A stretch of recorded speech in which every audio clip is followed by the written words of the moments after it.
Wow, let me tell you, that was a great trip visiting Hoot Gibson at the Dare County Airport in North Carolina. But you know, the variables of being outside in the wind and the rain can really get to you, and I'm glad to be back here in the Connect studio. Well, as Mike has said, it is today's students that will become NASA's future researchers. So let's go visit Jones Magnet Middle School in Hampton, Virginia, where students are investigating an aeronautical challenge involving surface area and glide ratio. Follow along. And when we come back, we'll look at the data collected by these students, and then you, my friends, will be challenged to make your own analysis and predictions based upon their results. Hi, we're students from Jones Magnet Middle School in Hampton, Virginia. We were asked to investigate the glide ratio for different model airplane designs to determine which design provides the best glide ratio. The glide ratio of a plane describes the forward distance flown per drop in altitude in the absence of power and wind. For example, a 3-to-1 ratio means that if you are 1 mile up, you better be within 3 miles of the airport.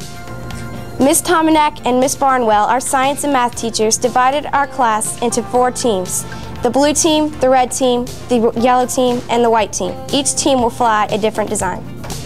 To do our experiment, we used the following materials: copier paper. We used different colors to identify each team. We also used glue, a meter stick, and a tape measure. Each team was asked to select one design from the 4 patterns provided to us by NASA Langley. The shapes included the egret, the flex, the basic square, and the condor. Each team constructs a different model and calculates the total area of the paper used in creating the model. Next, we figure how much of the total area is actually devoted to the airplane's wing. Now we're ready to run our flight test. For our baseline test, we decide to launch the airplanes at 2 2/10 meters from the ground. This becomes the plane's flight altitude. Our 4 groups conduct 10 test flights from this flight altitude.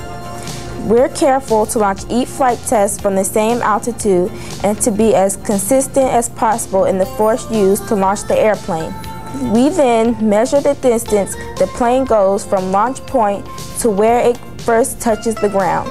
We take our data, order it from shortest to longest distances, and then calculate the median and the mean for the data. We are now ready to compute the glide ratios for the shortest distance, the longest distance, the median, and the mean. Using the formula, horizontal distance divided by the change in altitude, we're ready to answer the question, which of the glide ratios that you have computed is the best one to use in describing your plane's glide ratio?